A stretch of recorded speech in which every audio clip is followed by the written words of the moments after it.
Grimmery's bust line will also become half its original size. I don't want to live in a room where Rhys has a normal rack. Who would have thought that a 17 years old high school kid biggest goal in life is to have a huge ass harem? I mean, he puts Denji's ass to shame. He's like, I wanna touch boobies. Set your ass down. My guy was having all different sizes sucking his his fingers, and he's still a virgin.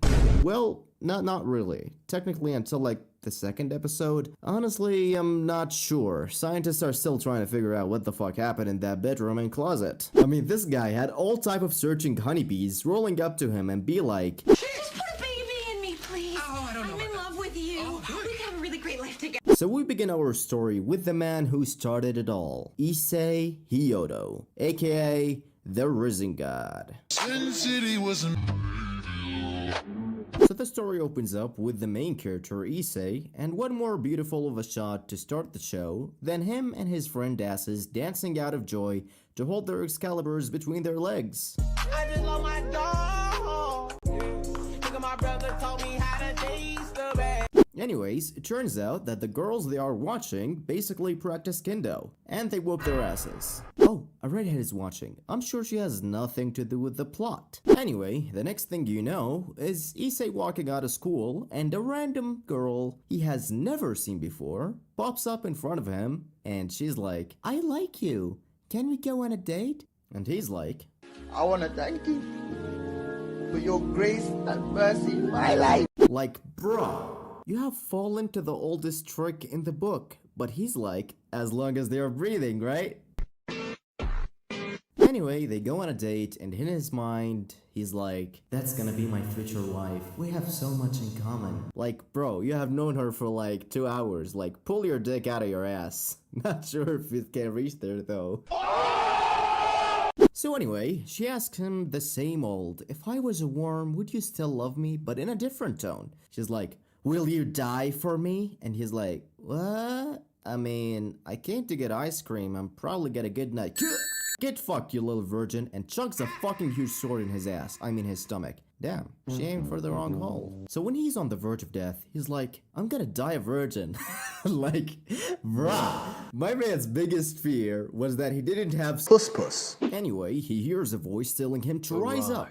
And my god, Rias pulls up with the boss British violin music on, and Issei looks at her and he passes out immediately because all of the blood simply just goes to his dick. Anyway, the next day he wakes up and he's all suited up somehow, and the redhead is sleeping next to him naked. His mom walks up to the room and she's like, his father didn't pull up bitches like that. I almost thought he's gay. Going back to the school, because this is indeed a high school anime. I mean, it's in the title. What does DxD stands for though? Boobies! We get introduced to our main characters, and surprise surprise, they all favor Issei. Yep, even this one. Anyway, let's introduce them. Don't you think we're a good match? You can jerk him off, and I'll jerk him off, and we'll all jerk off in a circle jerk. My client should go right to fucking jail! After that, we finally get introduced to the world building of the show, even though we don't actually need it. I mean, just give me Akano and I'm the happiest man ever. Hold on, Your Honor, I can explain. So basically, in the world of Highschool DxD, we have devils, angels, humans, and gods in like later seasons. But what's important is this world building is actually a chess game. Reminding you of someone? Let's see. Overpowered character, has a huge ass harem. Holy shit, Issei is actually Andrew Tate. Except, he's flat ass broke. Anyway, Issei has superpowers now. They basically explain that somehow he has an Excalibur dragon that gets hard every time he needs it to be. You sick fuck. Not everything has to be so goddamn horny with you. It's a device that breaks people. Fuck! Anyway, Issei starts working with Rias and the gang, and he basically starts going on missions to entertain weebs. Basically me when I'm creating content, except I fail miserably. We move on to the most annoying but at one time useful character in the show, Asya Arganto. So one day, Issei is walking by doing his daily 10-mile run while listening to his melody, when he accidentally hits an girl. So what's the next thing that happens? They basically go on a date. You know how people usually meet? And guess what? She gets kidnapped Don't be surprised because she gets like kidnapped or killed off every other arc in the story. It's like a daily routine for Issei and a miracle story in the Highschool DxD world. Also, why in the hell are Kaneko and Asya are built like that? It's like the author said, Loricon desu ne, and he started drawing. Anyway, this little motherfucker shows up and kidnaps Asya. And now might be a good time to pull out the dragon device. Right, Issei? Nah, I'd win. So obviously he gets fucked up, and then that motherfucker starts playing the plus 18 version with House with Asya. He should get shot in his ass by his own gun. And he says like, fuck, I can't do shit. Now you might be wondering, why he can't move, you might ask. Well, he got a bullet inside his ass. Get the fuck up. What's wrong with you? Go hospital later, have a drink, cigarette, cup of coffee, get back in the game. But then the whole squad pulls up and they're like, I will fuck you up. so Kaneko chucks a fucking chair at him. It's like the random bullshit Go meme, except it's actually useful. Anyway, boom! And guess what? Asya is saved, and Issei has never been more happier. Like, dude was shedding tears, like, bruh, you have met her for like 2 times. We now move on to the training arc, which lasts like 2 seconds. What's wrong, Issei? I thought you said you wanted her to sit on you. Bruh, if I was there, I'm setting up a new world record. Hang on! What the fuck did I do wrong? Tell me! And now, a very important tournament arc with plot serving angels. And no one makes those sounds when they are stretching. Issei gets hit in the jackpot, which, I gotta say, he took it like a champion. And he got rewarded for it later. Nice. Anyway, our characters gets isekai'd into the Pokemon universe, which basically where they find an old-looking Ash, who's definitely on crack. Asya catches a Pokemon, and they get covered in vaporizing slime for plot purposes. Of course. We then cut to Issei busting, but nothing comes out. That's why he comes the next day fully energetic. Anyway, Issei goes to the locker room with his boys to see if there's something wrong with his Excalibur, and he basically gets fisted. Flash forward, and Issei is in his room where he hears a noise in the shower. So he goes to check, and oh, guess who it is? His mother, coincidentally, walks in at the perfect time just to say, "Why her? I thought you liked them big." You're goddamn right. Moving forward, we got another tournament arc? Basically, this motherfucker shows up, who looks like a Final Fantasy character, by the way, and he's like, I'm gonna marry Rias. And Issei is like, I will fuck you up. anyway, he shows him his collection, Behold my stuff. and he smooches one of his girls, and Issei is like, give me some. But the guy's like, I don't swing that way, bro. So they set a chess game match tournament, and whoever wins gets Rias. They agree, and poof, they are gone. Anyway, let the training arc begin! Well, technically the second one. We got hiking, holy hot angles, sword fighting, holy thighs, cooking and eating, because that's what training arcs are for. We also got, wait for it, holy bath scenes. Definitely something we're not going to see again. Rias talks about her life, and Issei is like Deku, I'll protect you with all I've got. Anyway, our characters gets isekai'd once again to the chess game, and we got our matches set up. Hold on, is that Discount Shinli from Mortal Kombat? Basically, all you need to know is that Akano is best girl. No! Issei undresses 2 lollies. Well, technically 3. Why? And Kaneko gets fucking isekai'd by a new nemesis, Bambu-kun.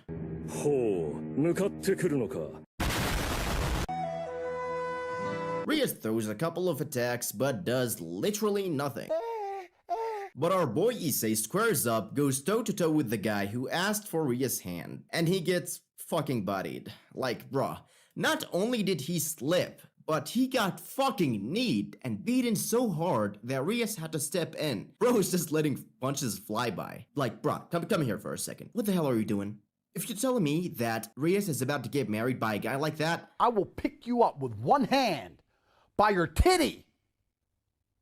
Body slam your ass. So anyway, Issei gets bodied, so Rias finally agrees to the marriage, and at the wedding day, the priest is like, ladies and gentlemen, today we gather on this pleasant day. Shut the fuck up!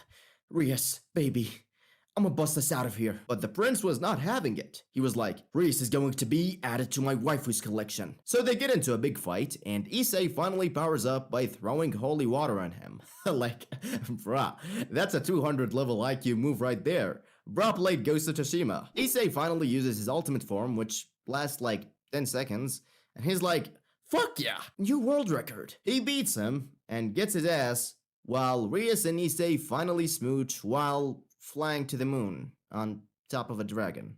Very normal stuff. And that, ladies and gentlemen, concludes Season 1 of High School DxD. We wake up the next season inside Rias' melons. And then we have breakfast with the whole family. And wait, it's f***ing Asya. Next up, we have Suck Him Up Till He Dries. We then see Issei's mom showing the girls Issei's young baby photos. Definitely something we're going to see later and not just used to stretch the episode's runtime. This scene also shows you why it's important to not let your eyes deceive you. On a second thought, I'd still hit. That's my son! That's my boy! And way to go, Akino. She's best girl. And our first bath scene in this anime. Definitely not our first time seeing that. Damn, I better start putting the bath scenes counter there. That's with Season 1, by the way. Anyway, one day, the author of High School DxD was sitting by himself when he thought, you know what? Issei's harem is cool and all, but you know what would be more cooler? If we added 2 more girls with different hair colors, shapes, and sizes. Yup, exactly, they're gonna love it. So that's how these 2 girls arrive out of nowhere. Why did they come, you might ask? Well, Melons, Excalibur's got stolen, and now it's Issei and the gang responsibility to retrieve them. Why, you might ask? Basically, they have a beef with Rias and they go out to settle their differences, and my god, they probably received the worst beating in the 20th century. But they do not miss with the angles. I mean, god damn, what are we talking about? Also, in this universe, attacks basically do nothing to your physical health, but it rips the shit out of your fabrics. Issei gets yeeted out flying because he was looking high, and he honestly deserved it. Focus on the big goals, Issei. Although, they don't seem to mind when they are the ones going for it. I don't know, man, it's fucked up. Anyway, since they got their asses whooped, they have to get the swords, and since we got 2 new characters, you guess what they have to do. We then have our characters go on a date with Issei. Yup, even Yuta. Same, but different. And they explain the plot for this arc, which is not really that important, and they try to figure out a plan to get the swords back, which goes to shit, but we don't talk about failures in here. We get a quick flashback from Yuta and how he got saved by Rias, which I gotta say, he's a fucking idiot. Like, bruh. He missed his chance. He tried to fly high and dunk, but fails miserably. And then he goes for Issei, like, bruh, he's skinny and got no physics. Not like this titanium carbon fiber chest of an Adonis that I'm rocking. Watch these bad boys dance. Look at these milkers. Anyway, since the other 2 characters did it, we have to compete, right? And then we got fucking Asya wearing a nurse outfit to seduce Issei. Get it? Because she's like a healer?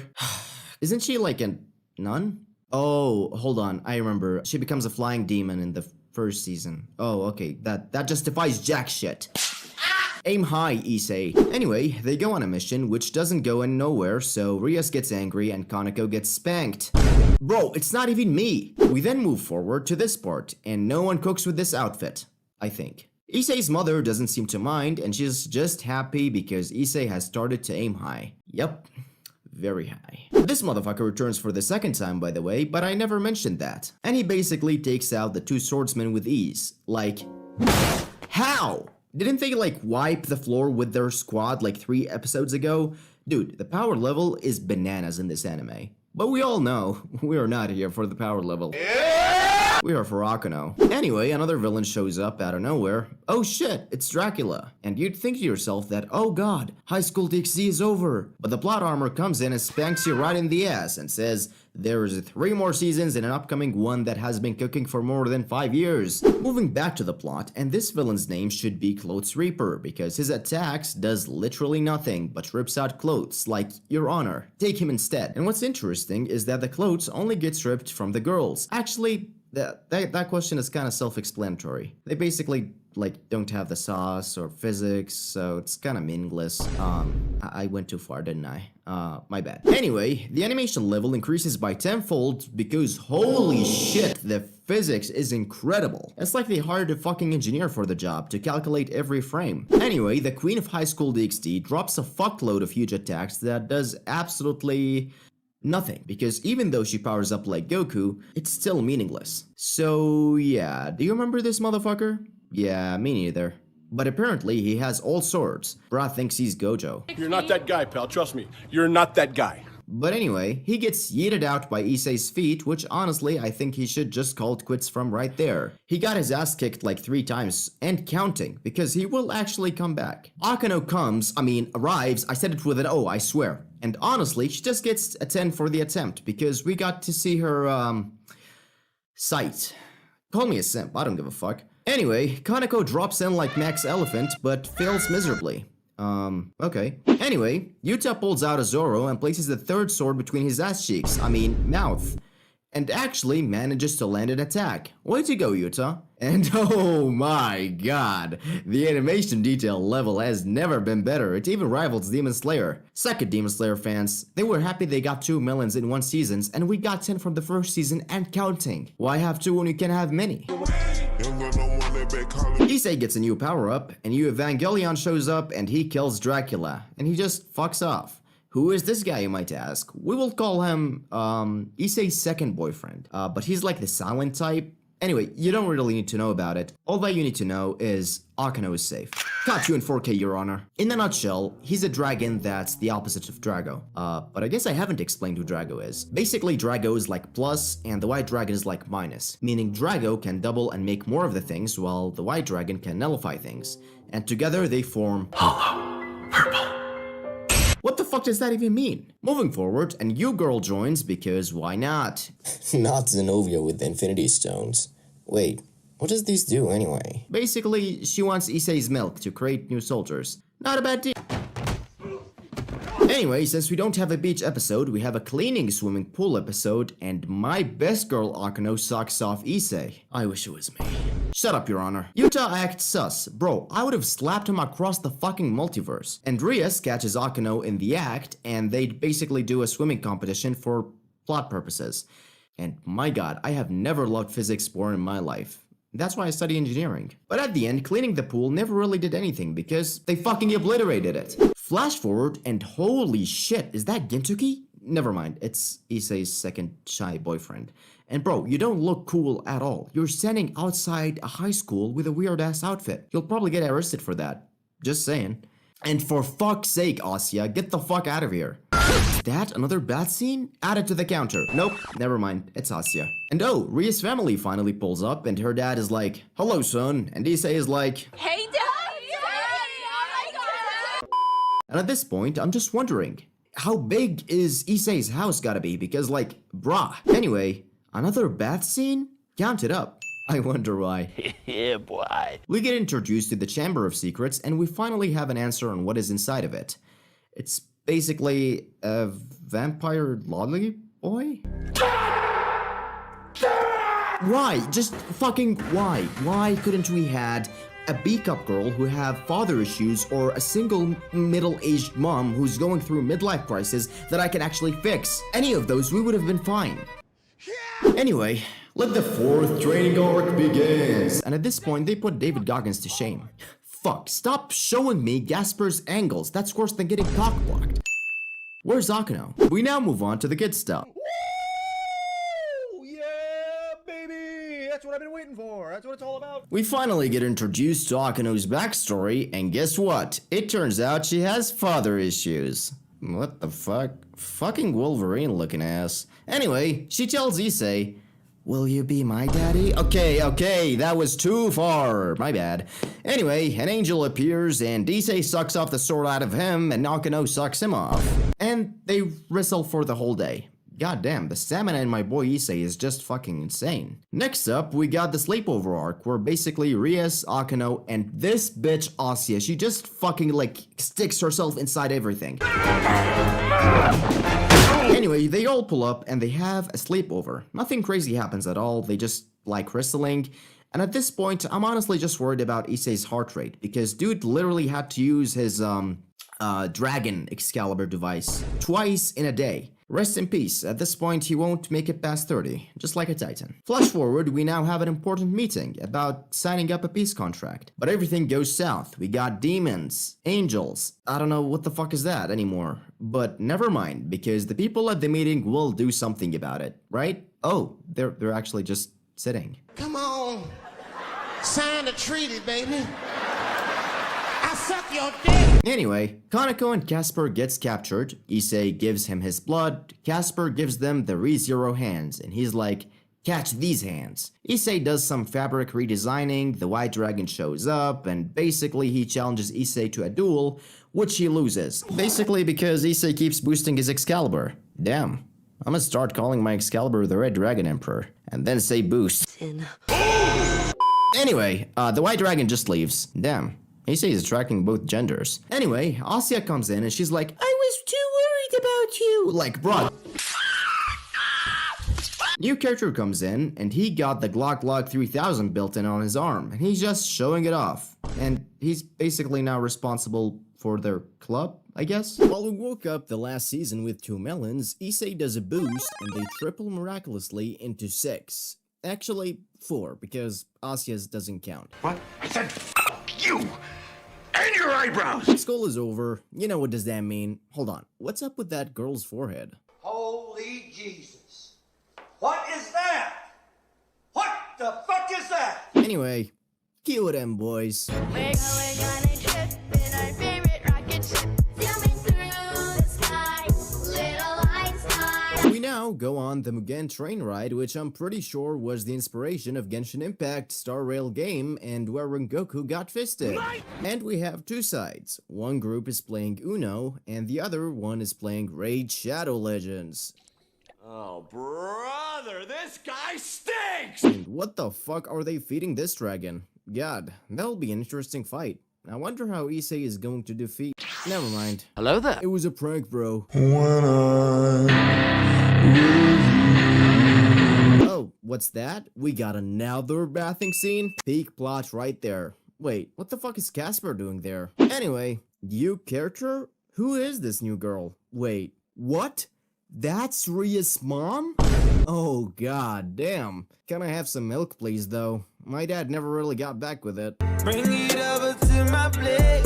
You don't know what you do. And now we visit Ria's house, we have a nice meal and a good sleepover that they just wrestle with Issei for the whole night. And Asya, what the fuck are you doing here? Get the fuck out of the way! I can't see! There are cars there, motherfucker! Anyway, now we move on to the next training arc. At this point, just clap Goku already. Anyway, every member have a different way of training and a new camera angle. Issei gets yeeted out and blasted for the millionth time. Akano is just standing amazingly and trying to solve her father issues. Rias is studying for the next SAT exam. Yuta is trying to be the best swordsman so that he will know how he will pull Issei's Excalibur out, just like King Arthur.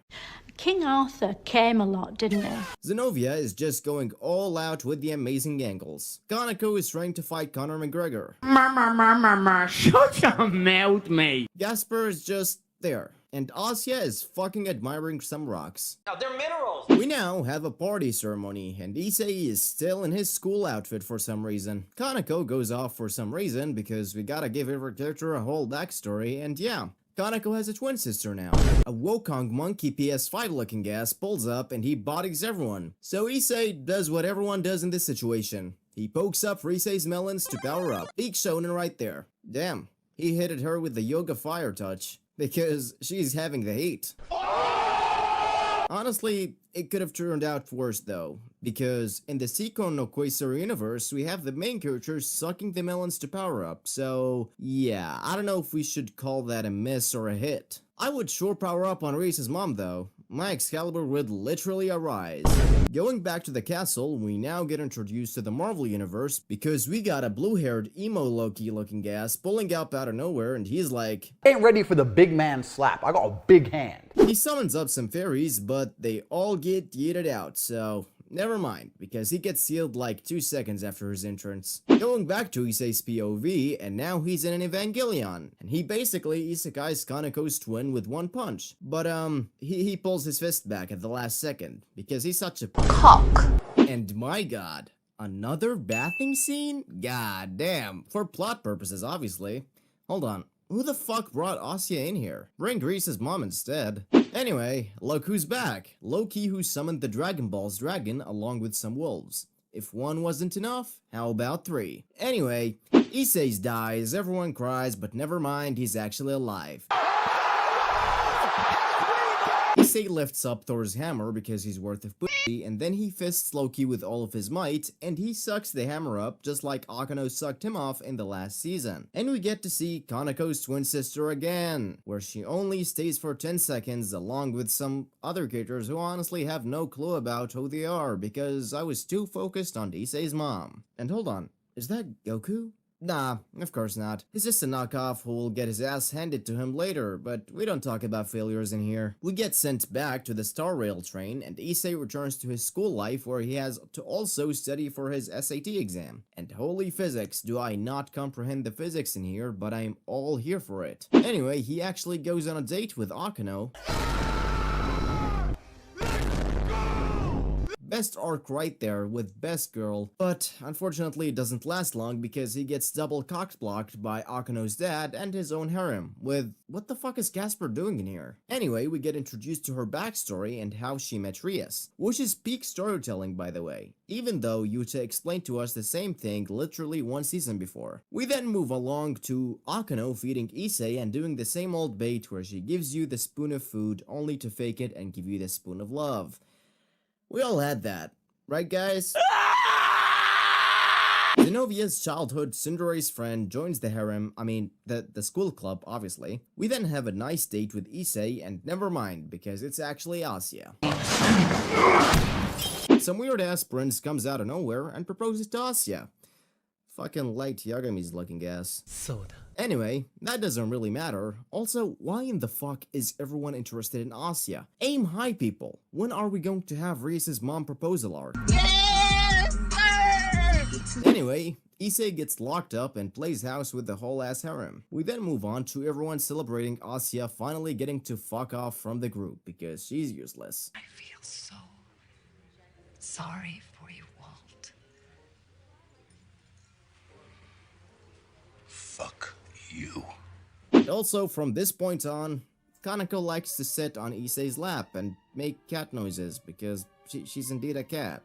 And as you know, cats have like less age than humans, so that makes it right. Like, no you goddamn idiots, aim high people. Issei goes to help setting the gem equipments where he gets double fisted from Zenovia, and what the fuck is Asya doing here again? She's like a fucking rat, squeezing herself everywhere. Ratatouille cheap looking ass. Zenovia tries to get some of that super soldier serum, which honestly I don't know if it works or not, but here we are. Tournament arc! Again? Yay! So we basically have 2 main bosses to go against in this tournament. Fucking weird ass Discount Yagami Light and Discount Goku. Discount Light pulls up and listen to this shit. He wants to exchange Asya for one of those maids, like bruh. She's like 12. Asya slaps him and he dips. I'm pretty sure he learned his lesson. And he won't come back to handle things in a different manner. Right? And with all of that going on, I'm sure we can do a cosplay Comic-Con party where we dress up like devils. Who even like this shit? Oh, I see why. Oh shit. Stay fucking hard! They get isekai'd again to the tournament arc where we have a shit ton of demon boars, I guess, where they like get spawned. Oh, and this motherfucker shows up again and he takes Asya and dips. Like, bruh. What's so important about her that everyone is trying so hard to get her? Like, why aren't we getting Akano's kidnapping arc? Or Issei's mom or Asya's mom, both is fine for me, honestly. Anyway, he leaves Issei's gang to die, or at least he thought, but with the power of friendship and holy angles, they managed to win against them.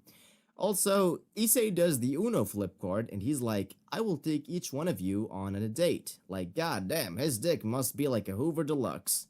Damn! Anyway, they reach his castle, and we encounter this motherfucker. Remember him? He was like the main villain for the past 2 seasons. He got his ass kicked like 6 times. No? Yeah, me neither. But yeah, he appears in front of them with this huge ass transformation. Damn, I wonder how they'll actually defeat him. Never mind. We then encounter our second villain that will probably be a tough fight. Oh, actually never mind, because he gets slapped around like a ragdoll. And then we find our Asya. She's rescued. Hooray, I guess. Kinda wish she was gone though. What? Nothing, never mind. Because she disappears again and assumed to be dead by a new threat.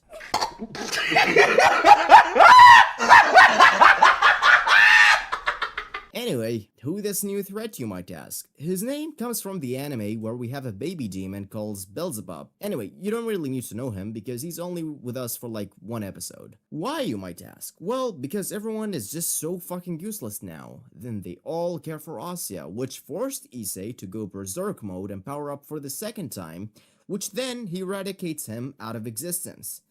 Damn. He powers up faster than Goku. And guess what? Asya is actually safe. Son of a bitch! Anyway, by the power of melons, Issei gets reverted back to his natural state where he was like, I have never felt any better. High fives all around and claps, but oh, never mind, because he actually gets knocked out. And ew, what the fuck is that on his hand? It's like a fucking birdhouse. Fast forward, Asya finally decides to be useful instead of getting kidnapped every fucking arc, and heals him by the power of purity and clean baths. I was just editing the video, and this shit caught me off guard. Bro, she fucking heals him and her fucking tits burst out. Like, what the fuck is it? That's not how Goku used to power up. Oh, what do you know? We have another bath scene. It's like story arcs at this point. Every frame and jiggle gives you a different story and a different meaning for life. When are we getting Issei's mom bath scene? Moving forward, we got a new waifu added to the collection. She's surprisingly good at cleaning. Might as well add it to my list. She's like Odin's, I don't know, helper, I guess? Wife material right there. But yeah, now we get to a new plot arc where Issei actually got Riz. Goddamn, this motherfucker started look maxing. Anyway, he opens up an Oppenheimer and dips. We then get a very important discussion about where could Rias have gone. They get isekai'd into the multiverse and they face off against a dragon version of Rias? And I can already see the body pillows orders, guys, so stop it. We're gonna find an Issei's mom body pillow, though. Anyway, with the power of giving the physics the middle finger, they win. And now I introduce you to Issei 2.0, or basically Evangelion. This huge-ass dragon appears for absolutely no reason except to look at the astonishing physics. Nice this. Issei and Rias have a moment at the beach because we still don't have a beach episode. Moving forward, we wake up to this very family-friendly bedroom scene where you get suffocated by 2 melons, and Valkyrie actually becomes a demon and joins the harem, the school club. So, there is no age limit. I guess the middle-aged single mom who's going through a midlife crisis scenario is possible now. Moving on. We have this very important talk with this Clock 3000 guy telling Issei that his harem will only get bigger from here on out, and Issei has never been more happier. Moving forward. Oh, wait, what the fuck happened here?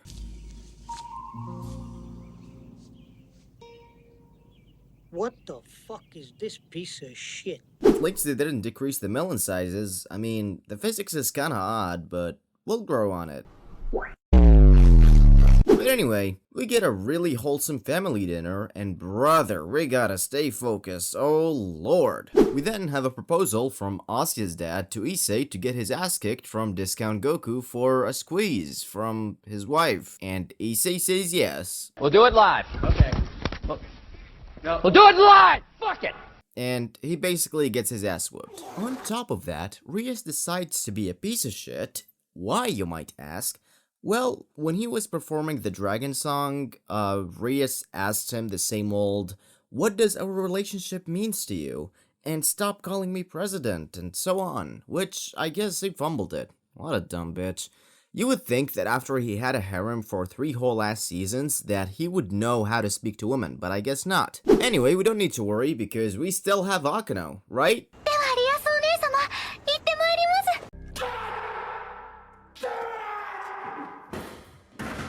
We now have to go to Kyoto for vacation purposes, and our harem number goes by half, so we can make room for more harem girls. Perfectly balanced, this whole thing should be. Nothing odd happens on the train except for, this scene. And they have fixed this side character's forehead, which is like, why? But anyway, we then get to see Kyoto. Issei does some praying for them titties. Moving on, if you thought cats were enough, then you're wrong, because we got foxes who will attack you for no particular reason and then dip. And what's that? Another bath scene? God damn. Anyway, in the evening, we get to have some amazing food that Kyoto is famous for, and we got to see some more of Kyoto. At this point, I feel like they want us to go there. We then get to meet up at the shrine where we have a meeting on why this fox girl was chasing Issei. It turns out that this girl's mother was kidnapped, so she asks Issei to save her, and Issei says yes without any hesitations because he likes MILFs. Dylan! You son of a bitch.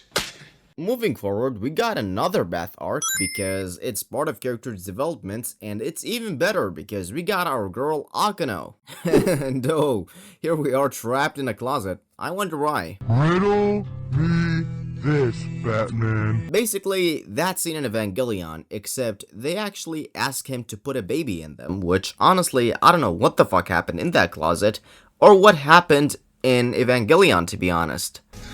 With you. With you. I trusted you. Trust me now, please. Liar! You liar! We wake up the next day to see, you guessed it, more of Kyoto. Nothing beats a Jet 2 holiday.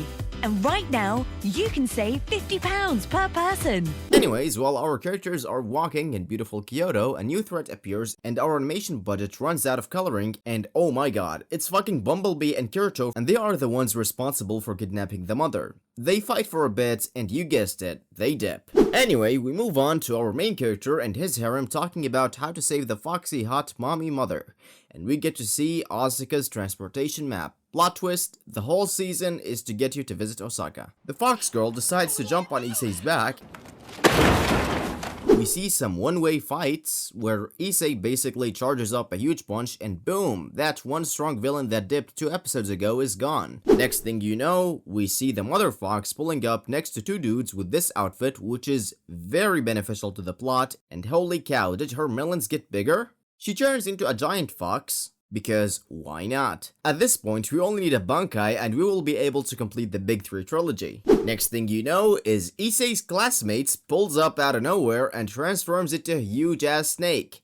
How did he get that power, you might ask? Well, I don't know, because I was honestly too focused on the fox's mom to actually know what the fuck is going on. Anyway, he fights against the huge ass fox for very original stuff right there, by the way. We then cut to an important bathing scene, and then we cut back to Issei who's fighting Kirito, and he's actually kinda losing. Keep that in mind, because it's peak plot right there. He basically summons up the power of his Excalibur, and it actually works because Rias pulls up. I told you, the bath scenes are relevant to the story. He gets a poke that overpowers the main villain like bruh. If that's what he can do for a poke, what can he do with a full-on suckle? I know what kind of man you are. The huge-ass fox takes tentacles to the next level. This guy gets fisted by a huge stick, and your honor, I'm not making this shit up, I'm just telling you what happened here. Anyway, the main villains get clapped, the mother gets saved, and Issei asks her to sit on his face. Fuck yeah, I rhymed again.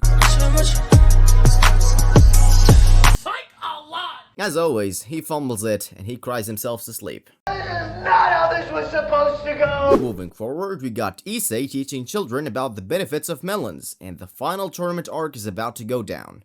We get to see some training with amazing physics and animation. What are you showing me? His head. Come on! Open your eyes! We get to see this awesome press conference. Shut your mouth, mate. We get another amazing fucked up bath scene because Rias decides to call it and dips out. Anyway, tournament arc. We get to see the whole battle folding, but I was honestly more focused on the plot that I totally forgot about that. Anyway, Issei squares up to fight Discount Goku, while Rias is fighting a lion. they made her useless too? Like, that's Asia's job. Anyway, Issei overpowers him and reaches Super Saiyan 1000, and it's basically a boxing match at this point. Moving forward, Issei wins, of course, and he beated the fuck out of this guy so bad that he was punching him while he was knocked out. Like, holy shit. I was gonna rip his heart out. I'm the best ever. I'm the most brutal and vicious and most ruthless champion there's ever been. Flash forward, and we have a school festival now. Anyway, Rias cosplays as a maid, and Issei gets the virginity slapped out of him. We now have the bonfire arc, and as all classic anime moments, we get to see the fireworks, and Issei confesses to Rias about his feelings. And they basically play house while the other girls are watching and being like, now we have to try harder to compete.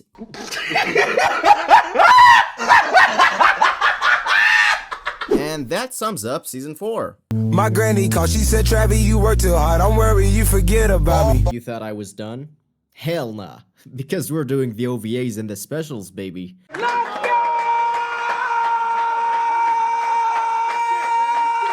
We start off with the first special, and it's a two-parter. The name pretty much gives it away, because it's called Harvesting Breasts, and Searching for Breasts as the second episode. The producers looked at each other, and they were like, we are not going to air this on TV, so... So the episode starts with Issei fumbling to catch a knockoff Dracula-looking gas from Walmart, and why is there a slow-mo shot when there's literally nothing going on? Anyway, the rest of the gang shows up, but they are interrupted by a bee that goes for the thickest of flowers because, as we all know, that's how honey is harvested. For fuck's sake. The bee is testing the area for safe landing, and she says a thing. Anyway, they finally corner Dracula, and Rias shows up, just straight up aura farming. Asia decides to make the attention all about herself. She can't walk some stairs, like, get your ass out of here. Why are you fucking with me? Why are you fucking with me? Why are you fucking with me? Huh? Get the fuck back to work! Anyway, the vampire surrenders. I'm sure there is no harm in that. So, the main plot is that the big, melon girls, have stopped coming to the school and have been absent for a couple of days. And I think that from the title, you can put 2 and 2 together and figure out the plot. But who the fuck said we're here for the plot? Yes! Hell yeah! Anyway, Akano brings some matcha tea, and oh, she said the thing. And fucking Asia shows up again like goddamn. Ew, I made some lunch for you two, Issei. Like, get the fuck out of my sight before I demolish. Anyway, the gang gets all together and they figure out where the source of the problem of the girls being absent and the Dracula-looking ass vampire plan. And they pull up to the source of the problem, and what do you know?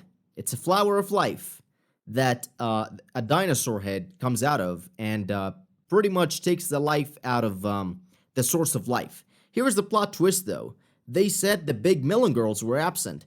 Why the fuck are 2 apartment flats doing in here? And why the fuck are they enjoying it? For context purposes, as they are getting their life force sucked out of them. Anyway, they head back. Rias and the squad pulls up on the Jurassic Park looking ass dinosaur. We get to see a very impressive Akano Sailor Moon style transformation. Now, notice how everyone is doing something beside fucking Asia. Will everyone be alright? Like, bitch. Shut the fuck up, you c- And of course, she's the first one to get captured, and everyone else kinda just joins in on the fun. Somehow, this turns into a whole ass tentacle party. What the fuck? Holy shit, dude, what's the matter? There's so much Now, here's the plot twist. The tentacles, fluid melts the clothes. Like, why? And at that moment, the flower's like, I'm done with you guys, and let's go with Kaneko and Asia, and, I think you can get the rest of what happened by yourself. The big ones stayed, and the little ones had to go. Now get this. The tree, starts growing fruits. What kind of fruits, you ask? The ones that give life force, I guess. Japan, what the fuck? Why this happened, you might ask? Well, the Dracula vampire has a really interesting goal. He wants everyone to have big life vests, you know? Like, goddamn. I mean, this motherfucker gave a whole ass Irwin speech, and his final slogan was boobs and peace. And I mean, Issei is voiced by Eren, so game recognizes game. And then bro started convincing Rias to let this vampire have his goal. But Mr. Blonde ass guy comes in and saves the day, and Rias is like, if you defeat this plant, You do it whenever you lie. And bra folded. Lord have mercy. He powers up and lends his power to Rias, which then she one-shots the plant. And Issei is like, as we promised, right? But Rias is like, hell nah, not today. So bro got cock-blocked by Rias of all people, and on top of that, he got buried by Kanako. We then move on to the second OVA of Season 1. So this episode kind of focuses on the jobs that the club does. Since Asya and Issei are new to the club, Rias wants them to observe the club members on how they do their jobs. They first go with Kanako to a weeb and they play Raid Shadow Legends. And why the fuck does his interest peak when he sees Asya? Like, what the fuck? Why the fuck is everyone interested in seeing her? He gets beaten by Kanako because she plays 1 hour a day. Moving on, we see Kiba cooking a meal for a customer, and because we haven't seen any fan service for like 2 minutes, we move on to Akano. She gives a company president a foot massage while wearing, a superhero outfit. And get this, Asya think this is adorable. You sick fuck. The plot kicks off at the 8th minute mark when Rias gets called by a museum, so basically there's this cursed tomb that everyone got involved with, and it basically got cursed, and for some reason the tomb has a melon symbol on it. The tomb has a text that says, "Only a woman of a large vest shall awaken me." Rias then comes in and the tomb opens. Issei, like a dumbass, closes in and gets possessed by the tomb. So, to summarize, this motherfucker's speech, basically, he wants someone to risk his soul. He basically asks, since Rias woke him up, she has to wear this outfit and give him a dance. And only then he will get out of Issei's body and rest for good. So Rias comply and start dancing to some Egyptian music. And this was my honest reaction when I first saw this. What the fuck? Will be played by the one and only Jack Black. Anyway, one of the curses lifts up, and for the next one, he needs a kiss from a female demon. And why the fuck would you choose Kanako? Good thing he didn't pick Asya. Obviously, Kanako didn't want to kiss him, and Asya has to fucking insert herself, so...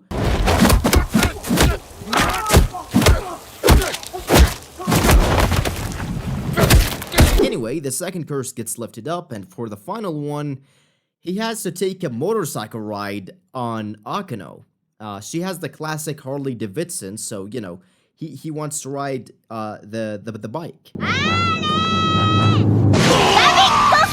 And they don't waste any time. They just get straight into it. But it turns out there is a plot twist, and he revives himself. You thought last episode's plant tentacle was insane? Well, how about the bandage bondage then? Japan, what the fuck? It gets even worse because Issei does his magic trick and the villain gets eliminated. We see Asya praying to become a fine demon, like bruh, you're basically having a domain clash at this point. Moving on to the specials. So we have a beach episode that starts with a slideshow. Issei barges in and gets his ass kicked. We then teleport to the beach.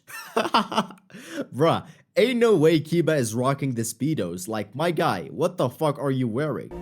That shit's ass, bro.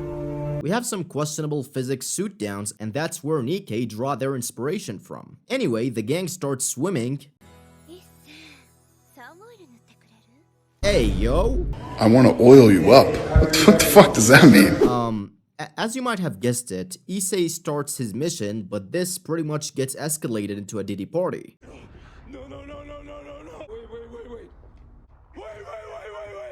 And fucking Asya has to insert herself again. Are we about to Turkish or wrestling with Turkey? Anyway, Kanako comes in and cracks his head open. Special 2. Akano's private training.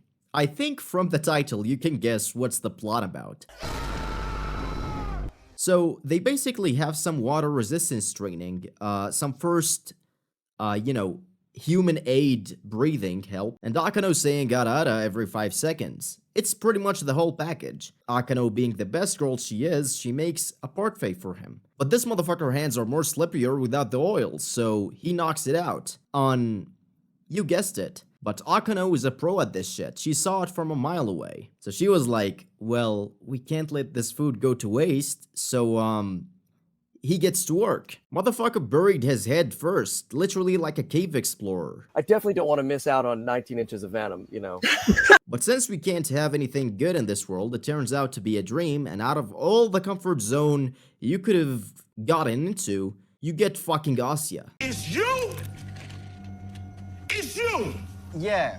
Special 3. We kick this episode off with Rias showering. Asya makes some tea and Kanako gets knocked out cold after drinking it, so pretty much Rias put a spell on the tea to fix Issei's personality, but since Kanako drank it, you can guess what happened next. She basically became the opposite of what her character was, so she latches on the biggest life vest that she sets her eyes on. Anyway, they decide to go again and take a bath together because we gotta stay clean, right? Issei comes in and the episode ends. What was the point of it even? Special 4. This episode pretty much focuses on Issei's magic trick power. He practices on Asya, which is like, why? But anyway, the next day after doing his daily peeping with his friends, they run off and leave him alone.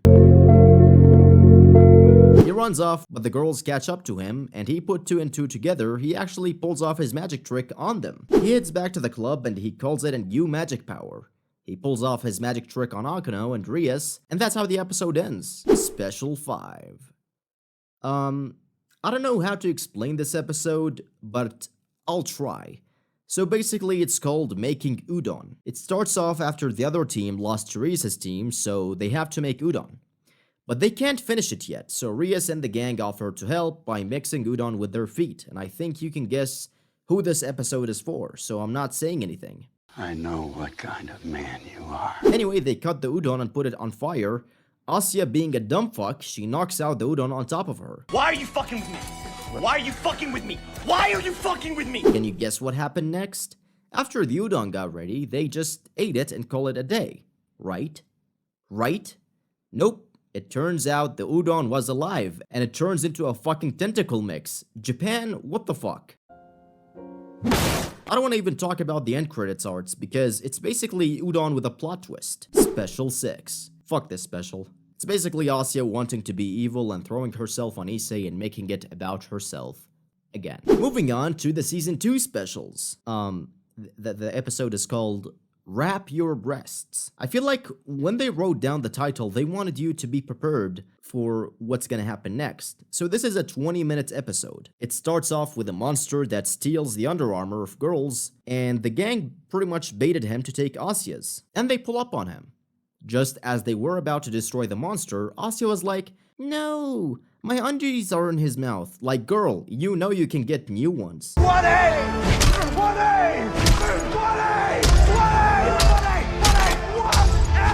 Anyway, the monster captures the girls and its tentacles. Again, Japan, what the fuck?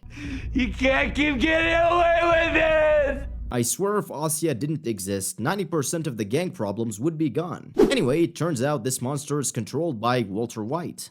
I mean, this motherfucker had a full-ass lab to analyze underwear material and pretty much keeps the precious ones as a collection. Our guy's head brushed on one of the OVAs and he pretty much became a lab expert. Bra is so addicted to his craft that he can know what anyone is wearing without touching them. Like, goddamn. It turns out, he wants to become an underwear. What the fuck? As he's conducting his experiment, he needed more pants, but Kanako cockblocks him and shows him Casper's. So he explodes and he becomes a full big-ass talking underwear. He then proceeds to make everyone do a group hug. Issei tries to stop that by pulling out his pants to cockblock him back, but the undies Heisenberg pulls out the Uno card and gets everyone to give him a group hug. Then he sees that and becomes jealous and he pulls them back to him, as he absorbs them, pretty much. Issei then proceeds to give a whole ass speech on the importance of melons, and then he uses his magic trick again on him to defeat him. Heisenberg is so touched that he passes his collection to him while he gets arrested. We move on to the Season 3 specials. We go back to the Mugen train, as they are going to visit Phoenix's house. So basically the sister of Riser, Rias' ex-fiancé, showed up, and she pretty much needs help to get her brother out of his hot slumber. The Dragon Bro pulls up and they go to the mountains. We have another bathing scene, and then we go back to the training mountains. Issei and Phoenix's sister are having a date while her brother is getting his ass kicked by the dragons. Like, first getting your girl stolen from you and then your sister, goddamn. I'll be crying if I look like that too, bro. That's fucked up what they be doing to y'all. She tells him that Rias and the gang are having a hot bath in the mountain, so he decides to sneak in and go there. But guess what? Phoenix is already on his way. So they fight mid-air, basically One Punch Man Season 1 level quality. And guess what? Another bathing scene, because you gotta stay squeaky clean. 2 baths in 1 day. Goddamn. Issei kicks Phoenix so hard that they end up in the bath itself. Anyway, his sister boils up the entire mountain. Issei and Phoenix talk again, but they end up fighting again because he simply just wants to see some melons. We move on to the Special Force. Episode 1. So basically it's an Akano and Rias fight. This is where all men get together and set their differences aside. The argument is which one can have Issei's heart. Rias pulled up with the classic private tutoring, but Akano on the other hand pulled up with the wife having an affair scenario. You can see the domain clash power from over there. The clash is so powerful that they are equal. This is basically Sukuna versus Gojo at this point. I think my choice here would be obvious. But anyway, Issei passes out like the bitch he is, and I think I figured out why characters have a nosebleed. It's basically a signature of them reaching their limit. That's why the Chinese censorship has white instead of red. Damn! Episode 2. Episode 2 doesn't really have a plot or anything, just 3 girls comparing Under Armours and Issei peeking. Who's the best, you ask? Zenobia, obviously. Moving on, episode 3 pretty much is Kaneko trying to have Issei's, soldiers. Episode 4. This episode is a callback to Sailor Moon with some fan service sprinkled at the end. Episode 5. Alright, lock in guys, we have Griffia in a bath episode.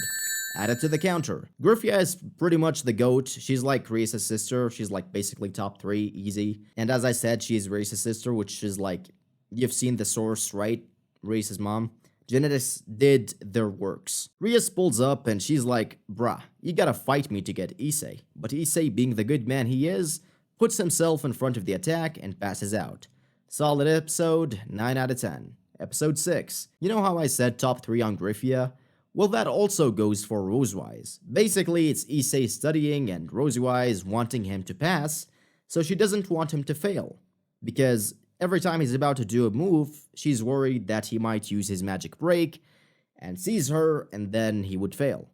But things, heat up. I think you can guess where it heads up. No tentacles, thankfully this time, which is like, thank you, Japan. And we move on to the Season 4 special. It's basically just a recap of the last 4 episodes of Season 3, so, no need to watch a downgrade version. So yeah, we finally did it, guys. Feel free to join our Patreon because even with all the metaphors I've used, we have a 90% chance of not being monetized. Fucking shit. Hope you guys have enjoyed this video, and I will see you all next time. Like this video and I will take Reese's mom on a date.